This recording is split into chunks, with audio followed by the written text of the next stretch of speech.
Hey there, Adit here. I've been using the Applewatch SE2 for about 2 to 3 weeks now. I bought the 44mm GPS variant in silver color for Rs 33,000 from Amazon India. This is the first Apple Watch I've owned, and I must say, it really is an impressive piece of tech. If you are in the market to buy an Apple Watch, chances are you are considering either the SE2, the Series 7 or the Series 8. I feel the SE2 would be suitable for most people out there who wants a good smartwatch with all major features. But just to make the differences clear, let me break down the reasons as to why you may want to consider the more expensive Series 7 or 8 models.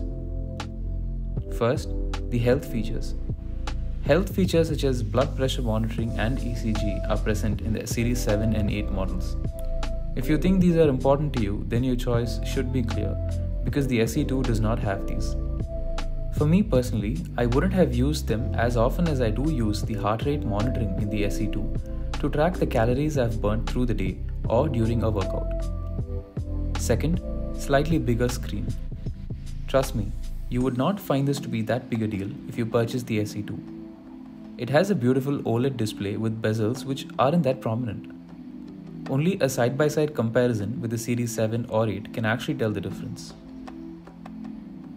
Third, always-on display.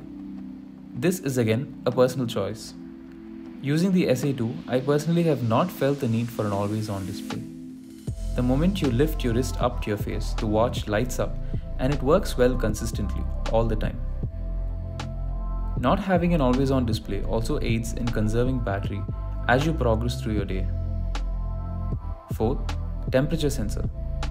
The temperature sensor is exclusive to the Series 8, which would help track a woman's ovulation cycles. So if this is important to you, then again the Series 8 is the way to go. Lastly, the Series 7 or 8 support fast charging capabilities, while the SE2 does not. The charging speeds in the SE2 are okay. I personally never let the battery drain completely. I discharge it to about 40% and then put it back to charge again. So for me, these speeds don't matter that much.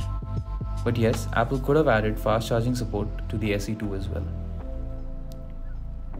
All the other features of a great smartwatch are available in the SE2. For day-to-day usage consisting of sleep tracking, fitness tracking, heart rate monitoring, receiving notifications, attending calls, replying to texts, listening to music, the SE2 does it really well.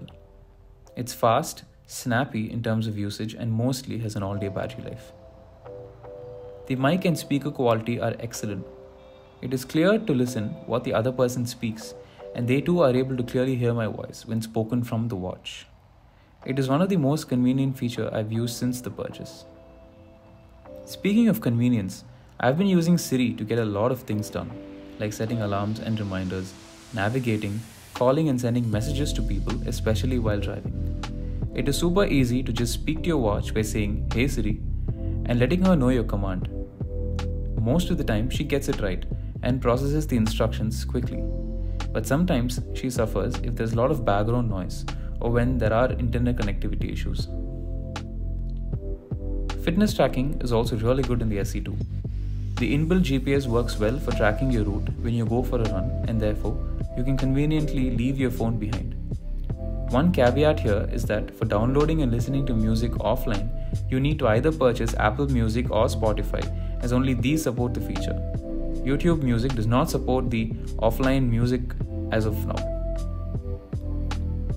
In terms of safety features, the SE2 is equipped with fall detection and crash detection, both of which I have not tested. But here again there's a caveat. These only work when you have your phone with you. If you do purchase the GPS only version, leave your phone behind when going for a run, and experience a fall or a crash, the watch simply would not be able to do anything. For this reason, I felt that going for the GPS+Cellular version would have made more sense. Overall, the SE2 is a promising smartwatch. At a starting price tag of Rs 29,900 for the 40mm GPS version, it offers good features, tracking capabilities, as well as an all-day battery life that you would use on a daily basis. Comparing to the more expensive Series 7 or 8, the Apple Watch SE2 would be a clear pick for normal day-to-day usage. I would suggest you go for the GPS+Cellular version of the watch if you are someone who doesn't like to always carry their phones everywhere. There were many situations when I had wished I had gotten the cellular model, like when going for a run leaving my phone behind, or just moving out and about the house. Apart from this, you also have to keep in mind whether you want to purchase AppleCare+ for your watch.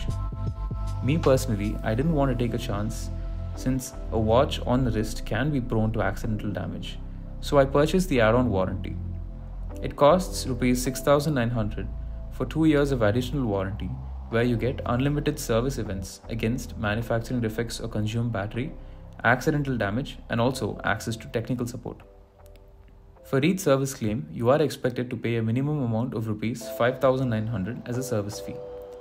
If you are considering this, then you would also want to consider this price along with whichever version you're planning to get. Hope you found this review useful, and I'll catch you guys in the next one. Thanks for watching.